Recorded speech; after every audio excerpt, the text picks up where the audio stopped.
황선우가 바짝 붙어 있습니다. 기록이 중요하기 때문에 이대로만 가면 되겠습니다. 네, 지금 케일럽 드레스 선수보다 단위 스피드가 좋아요. 지금 더 빨리 스퍼트 해줘야 그렇습니다. 됩니다. 드레슬이 가장 먼저 도착했고 터치패드를 황선우가 세 번째로 찍었습니다. 황선우의 기록 47초 56, 47초 56. 아시아 신기록을 경신을 했습니다. 한국 신기록은 물론 아시아 신기록. 이 정도 기록이 나온 거에 지금 되게 엄청 기분이 좋고 100m 결승까지 응원 많이 해주세요. 감사합니다. 황의조 슛! 좋아요. 좋습니다. 황의조 드디어 골을 만들어냅니다. 황의조 자, 하나 더 넣고 해트트릭 가야죠. 슛! 좋아요. 골! 하트트릭 황의조. 자, 우리가 온두라스를 상대로 6대0 대승을 거두면서 B조 1위로 당당하게 8강 대한민국 금메달까지 단 한 점. 이게 지금 오사우 선수의 맞고 찌르기로 인정이 됐군요. 네. 자, 경기 이대로 마무리됐습니다. 대한민국 금메달. 금메달입니다. 어펜져스 금메달. 김정환, 구본길, 오상욱, 김준호 선수가 펜싱 남자 사브르. 뉴욕에 뉴욕타임즈가 있다면 시선 집중에는 JB타임즈가 있다. 촌철살인 뉴스 총정리 JB타임즈. 네, 더 막내 작가와 함께 시선 집중의 문을 열겠습니다. 어서 오세요. 네, 안녕하세요. 더마카입니다. 와, 이렇게 시작하니까 너무 좋은데요. 기분 좋은 목소리들만 모아가지고 뭔가 조금 좀 시원하게 시원하지 시작하는 않나요? 것 같아요. 뭔가 좀 시원한 것 같아. 그죠? 그거 어떻게 방송 안 하고 계속 틀어드릴까요? 그러게, 뭐 그래도 되고. 교통영상 컬렉션님이 종배형 어제 축구 보셨어요? 저는 그 하이라이트만 봤어요, 솔직히. 아하. 근데 와, 저는 그렇게 그 대표팀 경기에서 골 많이 들어간 걸 제 기억에는 없거든요. 그러니까요. 와, 어떻게 그렇게 대승을 할 수 있을까? 잘했어요. 통쾌하더군요. 네. 그러니까요. 잘했고요. 그리고 많은 분들이 아마 기억을 하실 텐데 그 황선우 선수가 우리 어제 인터뷰했잖아요. 남유선 네. MBC 수영 해설위원이 네. 수영 천재다 황선우 선수는 그러니까. 100m에선 페이스보다 자신감이다. 전반부터 치고 나가야 된다. 라고 했는데 와 황선우 선수 역시 빨랐습니다. 100m에서 47초 56 아시아 신기록이에요. 그래서 무난히 결승에 갔는데 이 100m에서 아시아 선수가 결승에 오른 게 65년 만이라고 하더라고요. 그래요? 네, 그래서 편견과 싸우는 도전이다 이렇게 보도를 하는 것도 있던데 예. 대망의 결승전이 오늘 오전 11시 37분입니다. 예, 그래요? 네, 오늘도 회의를 잠깐 멈추고 저희는 같이 봐야 될 것 같은데요. 사실 메달 색보다 경기를 즐길 줄 아는 모습이 오히려 더 신선하고 저는 보기 좋던데 황선우 선수 오늘도 레이스를 시원하게 즐겨주시면 좋을 것 같아요. 그러니까 지켜보는 국민은 그 심장 쫄깃쫄깃하면서 지켜보는데 네. 정작 그 당사자인 황선우 선수는 아주 담담하던데 보니까. 그러니까요. 물속에서 옆에 다른 선수도 보면서 했다고. 멘탈 그죠? 갑. 그죠? 최고. 네. 어떻게 응원 한마디 해주세요. 촥촥. 응? 촥촥 물 가르는 소리. 아 정말. 왜? 아니 파이팅을 김재덕 선수처럼 못하십니까? 자 넘어가죠. 그리고 잠깐 나왔는데 펜싱 어벤져스 한국 남자 펜싱 사브르 대표팀도 완벽한 팀워크로 금메달을 따냈습니다. 네. 축구 대표팀은 황의조 선수가 그동안에 골이 없어가지고 마음고생이 심했을 텐데 어제는 해트트릭을 기록을 했어요. 그렇습니다. 그래서 온두라스를 6대0으로 물리치며 조 1위로 8강에 진출을 했고요. 양궁 세레머니도 펼쳤습니다. 맞아요. 네. 이강인 선수는 또 야구 세레머니를 하더라고요. 양궁도 금메달, 축구도 금메달, 야구도 금메달 뭐 이렇게 하자는 것 같은데 우리 8강전은 한일전이 되지 않을까 관심이 좀 있었는데 31일 토요일 저녁 8시에 멕시코랑 치릅니다. 네. 그리고 배드민턴 남자 단식 허광희 선수는 1 냈어요. 1. 보셨어요? 이것도 안 보셨죠? 네. 세계 1위인 일본의 모모타 겐토 선수를 꺾었어요.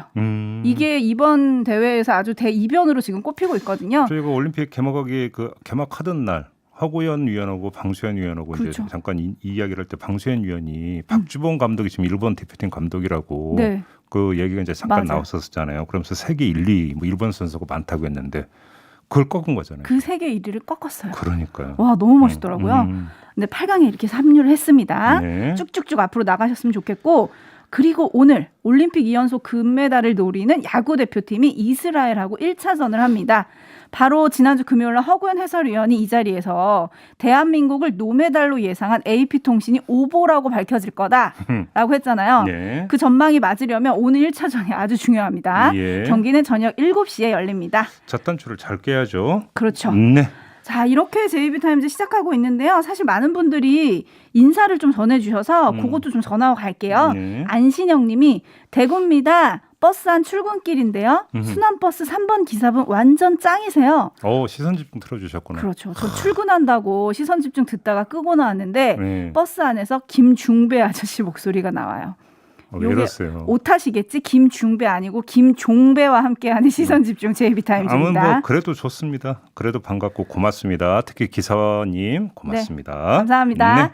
자, 뉴스와 분석이 함께하는 JB타임즈 본격적으로 시작을 할게요. 네. 오늘 주목할 첫 번째 뉴스는 어떤 건가요? 정치 이야기부터 시작을 해볼까요? 네. 이 최재형 전 감사원장이 어제 전격적으로 윤석열 전 검찰총장에게 회동을 제안했습니다. 네. 이제 윤석열 전 검찰총장께서 이제 앞으로 예비 후보로 불러달라 이렇게 했다면서요. 그러니까요. 뭐 이건 뭐 수용해도 될 것 같습니다. 네. 그죠? 그냥 지금부터 그냥 후보로 하겠습니다. 네. 자, 그러면서 제안문까지 공개를 했는데 분열이나 계파 조성 등에 대한 우려를 불식시키고 물밑 정치가 아니라 공개적으로 같은 동지로서 함께 모여 허심탄회하게 방안을 모색해보자.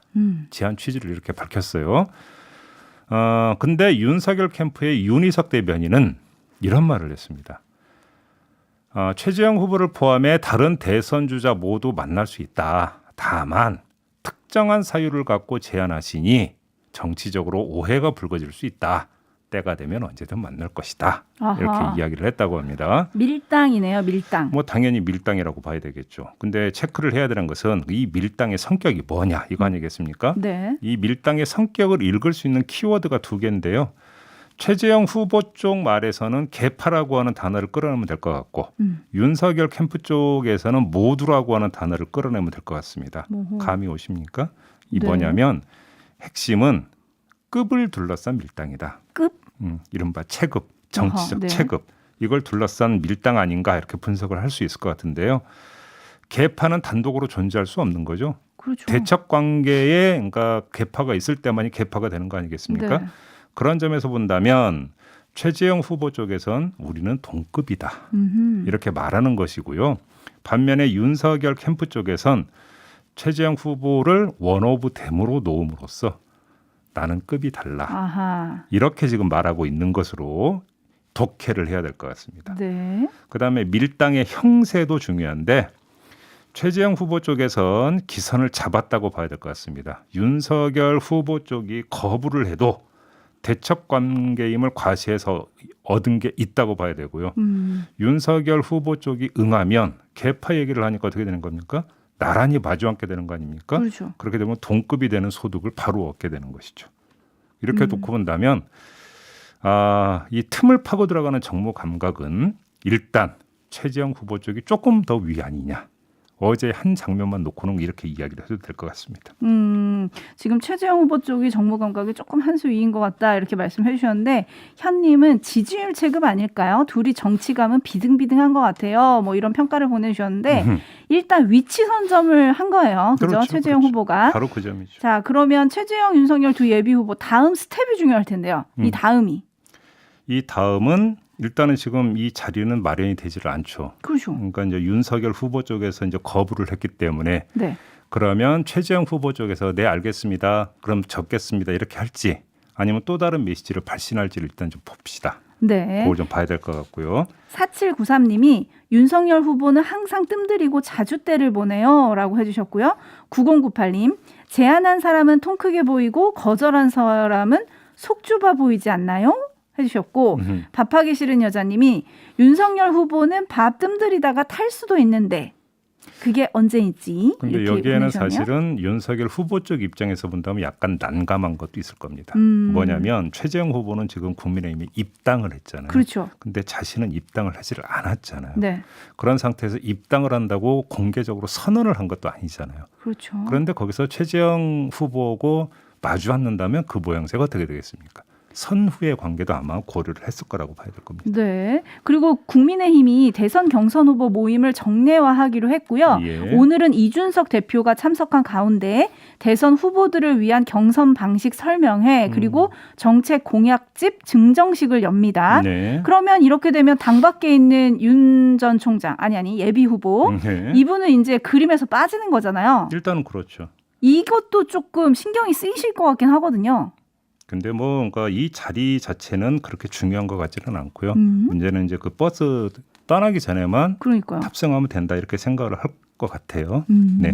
그리고 알겠습니다. 만약에 이런 자리가 마련이 되면 당연히 또 윤석열 후보만 빠진 게 또 조명해지지 않겠습니까? 그죠. 그럼 또 뉴스를 타지 않겠습니까? 그러니까요. 네.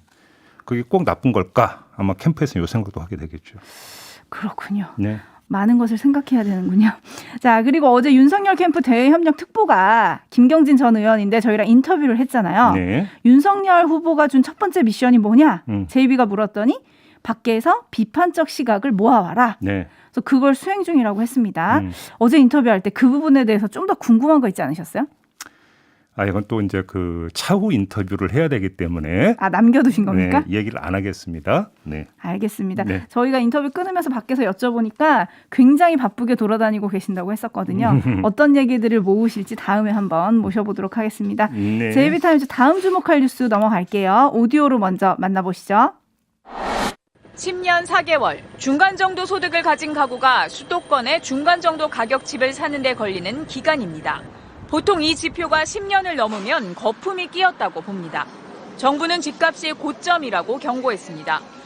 지금은 불안감에 의한 추격 매수보다는 향후의 시장 상황, 유동성 상황, 객관적인 지표, 그리고 다수 전문가 의견 등에 귀 기울이며 진중하게 결정을 해 주셔야 할 때라고 보여집니다. 불안 심리를 가라앉히기 위해 지속적인 공급 의지도 밝혔습니다. 2023년부터 매년 50만 호 이상이 공급될 거라고 강조했습니다. 대출은 조이겠다고 예고했습니다. 담보만 있으면 돈을 빌려주는 금융 관행은 이제 더 지속될 수 없습니다. 갚을 수 있는 만큼만 빌려주는 대출 관행이 뿌리 내리도록 하겠습니다. 네, 정부가 어제 부동산 담화문을 발표를 했어요. 담화문. 네. 네, 이 자리에 홍남기 경제부총리, 노영욱 국토부 장관, 은성수 금융위원장, 김창룡 경찰청장 등이 참석을 했는데 현 주택가격 수준이 고평가돼 있다면서 큰 폭의 주택가격 조정이 있을 수도 있으니 추격 매수를 자제해달라. 네. 뭐 이제 말을 참 어렵겠는데 집 사지 말아라. 이제 지금. 집값이 팍 떨어질 수 있으니까 지금 사지 마라 이 얘기잖아요. 네네. 자, 그러면서 주택 공급에 주력하고 부동산 시장으로의 유동성 과잉 유입을 관리하고 부동산 시장 교란 행위를 단속하겠다 이렇게 밝혔습니다. 네. 근데 시장의 평가는 내용이 없다. 내용이 없다 이거죠. 이런 게 많더라고요. 평이었는데 제가 볼 때는 삐딱선 정신을 발휘를 하면 네. 내용이 없다는 게 내용이다. 이렇게 네. 정리를 해야 될 것 같습니다. 네. 무슨 말이냐? 담화문에 이런 구절이 있더라고요. 부동산 시장의 안정 기조가 정착되지 않고 있는 가운데 가격 오름세가 계속될 수 있다는 우려도 제기된다. 이런 대목이 있어요. 네. 자, 그래서 담화를 발표한다는 거 아니겠습니까? 그런데 대책은 새로운 걸 내놓지를 못했습니다. 네. 그러면 이것이 시장에 어떤 내용으로 전달이 되겠습니까? 아, 당분간 정부 주도의 가격 안정책은 어려운가 보다. 이런 메시지로 전달이 되는 거 아니겠습니까? 그럼 시장이 어떻게 움직이겠습니까? 뻔한 거 아니겠습니까? 그러니까 이것처럼 강력한 내용이 어디 있어요? 그잖아요. 네. 그나마 남는 문제는 장기적 관점에서의 정부의 시장 전망을 믿느냐 마느냐. 이것만 남아있는 것 같은데 불신이 하늘을 찌른다는 건 정부도 아는 것 아니겠습니까? 네. 그래서 정부는 대책을 제시한 게 아니라 호소를 한 거 아니겠습니까? 이것도 뭐 결국은 마찬가지고요. 그래서 저는 결국은 그러니까 시장은 심리라고 하는데 심리의 측면에 그 초점을 맞춰서 본다면 참 강력한 내용을 전달을 했다. 아, 정부가 또 뾰족수는 없구나라고 하는 내용을 전달한 거 아니겠습니까? 네. 김영선님이 정부 반대로만 하면 된다. 우리 동네 빌라도 몇 억이 올랐다 이렇게 보내주셨고요. 예. 정경수님은 대책을 논하면 항상 문제가 커지는 게 바로 부동산 정책이죠 라고 평을 주셨고요. 네. 강철님은 수도권의 온갖 인프라를 다 때려박으면서 집값이 떨어지길 바란다. 하하 애끼 여보셔라고 보내주셨는데 좀 부정적인 댓글이 많은 것 같아요. 근데 저는 사실 홍남기 부총리가 부동산 시장 안정은 정부 혼자 해낼 수 있는 일이 아니다. 이렇게 말을 했잖아요. 또 이 말이 굉장히 귀에 꽂혔는데 많은 분들이 또 이 말에 주목을 하셨더라고요. 이 말을 이제 야권 주자들은 대놓고 국민 탓하는 거냐 뭐 이렇게 비판을 하기도 했는데 지금 말씀하신 대로 그런 메시지라면 왜 굳이 어제 발표를 했어야 됐을까요? 그 타이밍은 뭐예요? 그러니까 지금 이거 보면 가격이 떨어질지 모르니까 조심하세요. 그다음에 대출 금리 오를지 몰라요. 이런 얘기잖아요. 간단히 네, 얘기하면 걱정하고 호소하는 거잖아요. 저도 이해가 안 되는 게 이런 메시지를 발신하기 위한 목적이었다면 이 그 합동 당한문 발표라고 하는 자리 형식이 맞는 거냐. 그냥 예를 들어서 국회에 출석해서 한마디 던져도 언론이 그걸 쓸 거 아닙니까? 그러니까. 오히려 그것이 이 강도를 조절하면서 메시지를 전달하는데 더 효율적인 방법일 수도 있거든요. 그러니까. 이렇게 놓고 본다면 차린 건 없는데 엄청나게 큰 잔치상 차려놓은 거잖아요, 결국은. 그 잔치상이 결국은 그 사발 하나 올려놓은 것밖에 안 되는 거 아닌가요? 그런 거잖아요. 네. 그래서 저도 이거 형식은 좀 약간 이상하다. 왜 이렇게 했을까? 솔직히 좀 납득이 안 되는 부분이 있어요. 네, 홍남기 부총리가 집값 고점 경고를 한 게 지난 5월 이후에 5번째라고 하던데요. 곧 떨어질 거라는 집값이 언제 떨어질지, 떨어지긴 할 건지 너무너무 궁금하고 왜 이런 담화문을 어제 발표하셨나? 거창하게 발표하셨다. 궁금한데 홍남기 부총리님도 인터뷰에 한번 응해 주시기를 다시 한번 부탁드리겠습니다. 갑자기 이제 그 한 10년 전쯤에 어떤 분이 집값 폭락할 거라고 예상을 한 적이 있었었죠. 그렇죠. 근데 그게 한 10년쯤 됐을 거예요. 그죠? 10년 더 됐어요. 자, 뉴스와 분석이 함께하는 JB타임즈 다음 주목할 뉴스는 어떤 건가요? 부산시 교육청이 특성화고등학교 졸업 예정자를 대상으로 시설직 9급 공무원 시험을 실시를 했습니다. 네. 그래서 26일에 합격자를 발표를 했는데 이때 오류가 났어요. 이 10분가량 불합격자들이 이 성적 조율을 할 때 합격 문구가 떠버린 겁니다. 아, 떨어졌는데 합격이라고? 네, 그러니까 아하. A군이 합격자 발표 당일에 네. 시교육청을 방문해서 행정적 실수로 합격 문구가 뜬 거다라는 이런 설명을 듣고 귀가를 한 다음에 극단적 선택을 했다. 어떡해요. 실망감이 얼마나 컸겠습니까? 네. 이제 장례를 치르던 유족 10여 명이 어제 새벽이네요. 어제 새벽 2시경에 시교육청을 항의 방문한 뒤에 오전 4시 15분에 돌아가는 일까지 있었다고 합니다. 오죽했으면 그렇게 했을까요? 근데 이건 부산시 교육청에서 벌어진 일이고요. 서울시 교육청에서도 비슷한 일이 있었어요. 네. 지난 14일에 지방공무원 필기시험 합격자를 발표하면서 오류를 냈는데 합격이라고 발표한 20명을 불합격 처리하고 불합격 처리한 27명을 합격 처리한 거죠. 뒤바뀌어서 발표가 됐어요. 네. 이 서울시 교육청이나 부산시 교육청이나 뭐 일부러 그랬겠습니까? 말 그대로 실수였겠죠. 그죠? 그런데 그렇다고 하더라도 실수를 한 쪽에서 이건 실수다라고 퉁치고 넘어갈 성질의 문제가 아니라는 거예요. 그렇죠. 하면 안 되는 실수죠, 사실. 아니 취업에 목을 매는 청년들의 현실, 특히 이 공무원 시험에 목을 매는 청년들의 현실을 고려하면 이 실수는 비유하자면 뭐냐면요, 천당에 보냈다가 지옥에 보내는 거예요. 그런 거 아니겠습니까? 네. 최상급의 가학행위하고 별로 다를 바 없어요. 심리적 가학행위하고 다를 바가 없는 거 아니겠습니까? 그렇죠. 그러니까 시험, 취업으로 자신의 존재감을 확인하는 사람들의 입장에서는 이건 자기 존재 이유를 갖고 희롱행위로 뭔가 받아들일 수밖에 없는 거거든요. 그러니까 이제 실수는 벌어졌고 그 다음에 어떤 조치를 취했는지 좀 살펴봐야 되겠는데 네. 실수를 한 당사자에게 책임을 묻는 조치는 엄중할 필요가 있다. 뭐냐면 이거는 그냥 잔실수가 아니라 상대 피해자 입장에서는 인생에 영향을 미치는 행위거든요. 그잖아요. 네. 거기에 합당하게 책임을 묻는 행위가 필요하다. 그다음에 그거보다 더 중요한 것은 또다시 이런 일이 발생하면 안 된다는 거. 그렇죠. 안 그런 되죠. 거 아니겠습니까? 네, 7748님이 우리나라 IT 강국 맞나요? 백신 예약도 그렇고 공공기관이 다 엉망이네요라고 해주셨는데요. 예. 네, 좀 제대로 된 조치가 필요할 것 같습니다. 알겠습니다. 자, 이렇게 마무리하죠. 담화과 수고하셨습니다. 감사합니다.